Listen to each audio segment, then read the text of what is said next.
So, like I said, I'm Dr. Anderson, and I'm going to be helping today with the smoothie, the first thing that we're making.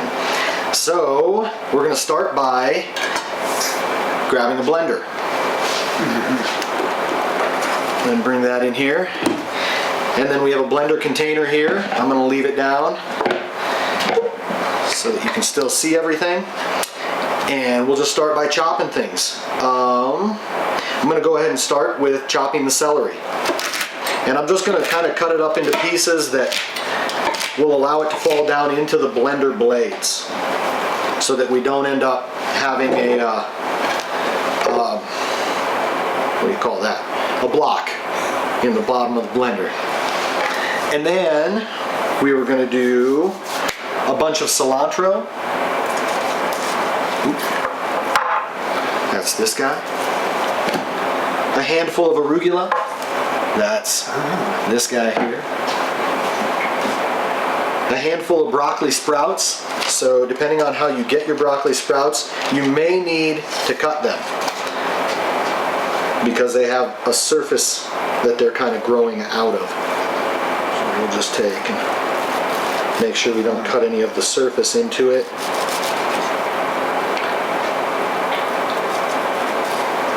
There we go. If anybody else has anything to add here. Well, just that what I love about smoothies is you can literally take everything and just throw it into the blender. It doesn't have to be cut any specific way. And you can mix and match. And if one of the flavors, for example, cilantro, some people don't do well with cilantro, they don't like the flavor, just take it out. Maybe use a different green, like parsley or something like that if you like that flavor. Or, if you don't like the flavor at all, then you don't have to use it. Definitely. Adding those dandelion greens. Speaking of flavors, those are definitely bitter. So if you like your smoothie a little bit more bitter, a little bit more green flavored, add more dandelion greens. If it's a little too bitter, cut back on the dandelion greens because that's probably what's causing the bitterness. But they're amazing for you. So. And then a half-inch slice of ginger. We're also going to throw in a couple of the additions that we list, the turmeric and burdock, it looks like. And then we have a couple more things to prep here. Somehow we jumped over the kale. I'm going to go ahead and throw that in now. Again, in a way that we don't pack too tight because we want everything to fall eventually into the blender blades. And then we're going to cut up the apple. Seeds and all. Right? Yep. All right. Absolutely. Oh, it says core. I can core it. No. Oh, it's on the seeds. Nope. Whole thing? All right. Great. It depends on the person, right? Yeah. Like some people, my daughter doesn't like seeds in her smoothies, and a lot of people don't. And I like the whole fruit myself. Well, one advantage to using a Vitamix is there won't be any seeds left when it's done blending. I got that when you put the ginger in. I realized, yeah, okay. Yeah, this is going to eat it up. Got some power. Yeah, which is a good point. It, depending on your blender, depends on how much you need to cut stuff up and what it'll handle. Most good blenders will handle just about anything. A Vitamix will 100% handle just about anything. But if you have an older blender, you might need to chop things up or grate the ginger or something like that before you throw it in because it's not going to necessarily do it itself. So we're going to use a whole avocado. It says we could use a half to a whole. We're going to fit a whole one in there. I think we've got enough room.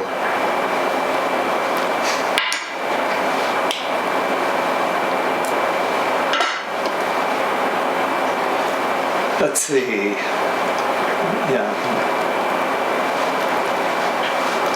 Good fats. Good fats. And lots of vitamins and minerals. Those dark greens are packed full. All live, right? With structured water. He didn't bite. No, he didn't. There will be a talk about structured water. But we're ready to blend. So, Cinnamon. oh, and a bit of cinnamon.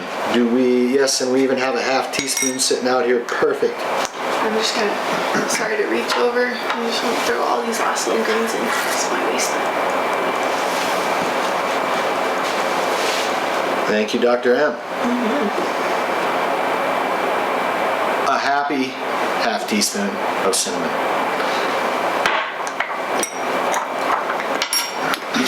And the lid. So, we're using structured water today. I guess we are going to have this talk real quick. What is structured water, you ask? Also called coherent water. It's the way that water exists in biological systems. So all living forms of life structure water inside of their bodies. And how is it that happens? It's because the water gets next to a water-loving surface. They call those hydrophilic surfaces. So when water gets next to that, it takes on a hexagonal pattern instead of its normal H2O square pattern that it tends to form. It's also found this way in nature. And that was about 2 cups. Running through streams and things like that, and the reason that it takes on that coherent structure is because it goes through vortices. So it goes one direction and then it's tumbled around and on the rocks that it's falling over as it comes down the stream. And that's one way of structuring water outside of just the hydrophilic surfaces. I think we might maybe up to 4-ish. We did almost 4 cups of water today. And it just got up to about the 5-cup line with all of our ingredients in there included, the water level. Coherent water, oh boy, I'm not going to be able to tell you the rest of this story right now. We're going to blend and then we'll talk about structured water when we get done.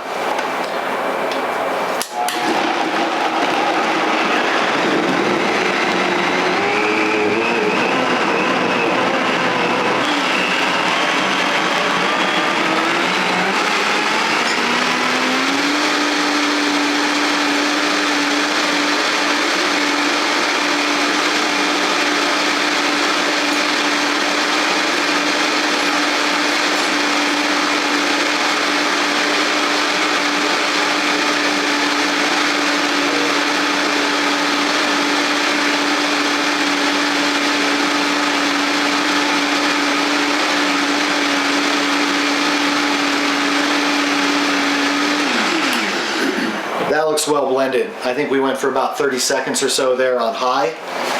Usually what I watch for, oh, you gotta be kidding me. 1 leaf made it through that? One more second.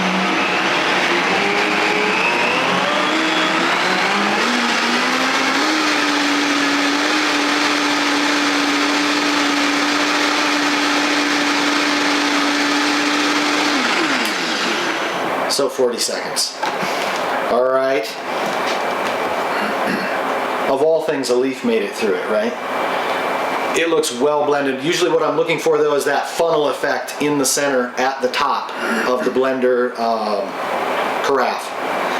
So, Yeah, dish up. let's dish up and give this a try. And then I think we got enough smoothie to get started. Yeah. So as you notice, it makes a really big portion of smoothie, but the best thing is that you can take this with you in a container throughout the day. So if you need some energy and it's a great grab and go item to throw in a jar, throw in a insulated, something like that, and you have smoothie for the rest of the day. Cheers. cheers.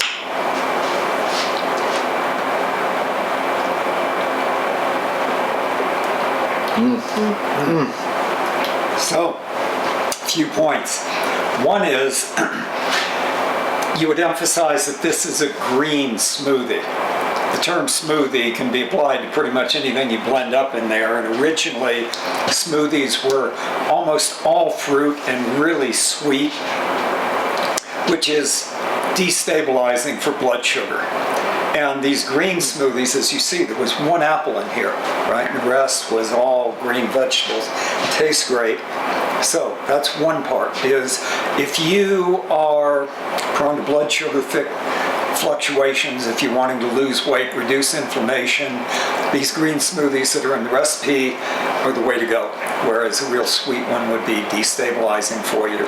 The other is, as Marissa said, is that you can eat this, like you could make that whole blender for yourself, depending on how big your appetite is. But in my day, when I was working out a lot, I would make a blender about that size and drink some of it at home and take the blender with me to work and drink it till noon, 1 o'clock, whenever.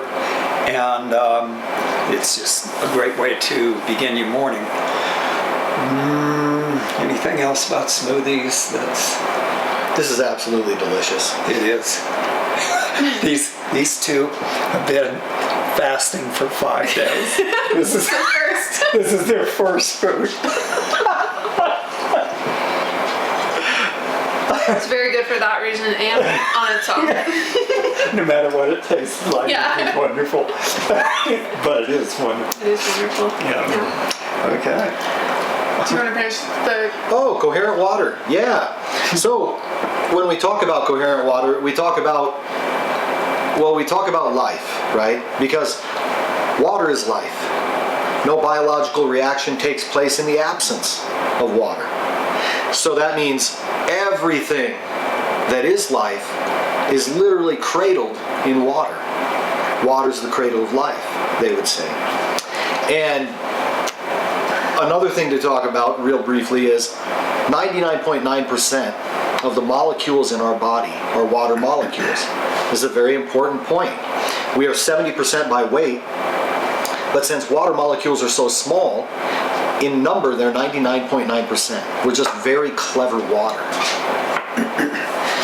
So we want to make sure that the water that we're consuming or the water that's in our body is in as coherent a state as possible, because that's what ultimately determines the experience we have, both physically and mentally, emotionally, and even spiritually to some degree, as all of these different dimensions we exist in coexist and are, interrelated, right? Mm-hmm. And affect one another. Mm-hmm. What are the benefits of drinking coherent water? Improved energy. It reduces age, so increases longevity. Glycan age is the test that's used to measure that. And people that have been consuming coherent water for 3 weeks produce 20% more energy and lose from 1 to 12 years on their life, gain 1 to 12 years on their life. Sorry. We should probably edit that part out. Okay. So, Keep going. they gain 1 to 12 years on their life because, depending on what age they get in on it at. Is there anything else you guys want to offer? Oh, No. Oh. I thought also they've done plant studies on this, and plants grow at 150% the rate of plants grown with regular water if they're being fed coherent water as they grow. The only thing I want to add is that water in cell structure in plants also exists in a coherent state, correct? Yes. And so all water. All water. surfaces. Yeah. So all biological life. So all of the plants that you eat also have coherent water, and a lot of the recipes that we're going to make, including this one, includes celery, which is super water rich. And so it's also important, just another plug for eating lots of fresh fruits and vegetables, because you can get a lot of coherent water that way. No, that's a great point. And the fresher the vegetables that you buy are, or if you grow them in your own garden and you pick them and eat them then, the coherence of the water in them deteriorates as they die. So it's important to eat fresh vegetables, as fresh as you can get them. The fresher the better. Question is, is the structure of water destroyed by cooking? I don't mean just steaming, but because I know, for example, the colloid structure of an egg is completely destroyed when it's hard boiled. Yep. Right, and other animal proteins as well. Yeah, they've shown that outside the range probably of living tissues, which is maybe about 10 degrees, 112 degrees, that the coherence starts to break down. So if you were to boil your water, probably by that point you've destroyed the structure altogether. And I would add, and you fill this in, but that our bodies and living structures, this is revolutionary in the way that we understand physiology, because really it is the water molecules that organize metals and various chemicals and put it all, like the structure isn't these things and water flows by it like water flows in a stream. This is a whole organism that is organized by the inherent capacity of water to organize matter, right? Yeah, they've even shown, which maybe Dr. Sosky would want to weigh in on, they've even shown that it is actually the coherence of water that's breaking down when we have a tumor. And what happens is cells lose their sort of comfortable personal space from one another and tend to get really close. So it would be like if I were to stand very close to Dr. Sosky and talk, I'm a little bit inside her personal space and she might be a little uncomfortable, right? So water's doing that same thing with all of our cells in the body. And and like Dr. Cropley was talking about too, also maintaining all of the porphyrins, all of the cell, all of the bacteria, all of everything inside of us, all of our extracellular matrix, and keeping it in a balanced state, so that when we lose that coherence of water, that's when we start to experience dis-ease in the body. That's when we start to experience lack of that balance, and we have symptoms come up. So in the course, in Food is Your Best Medicine, there's 5 principles that we teach of eating. One of the principles is that of aliveness, which is essentially a reverence for the aliveness of our foods.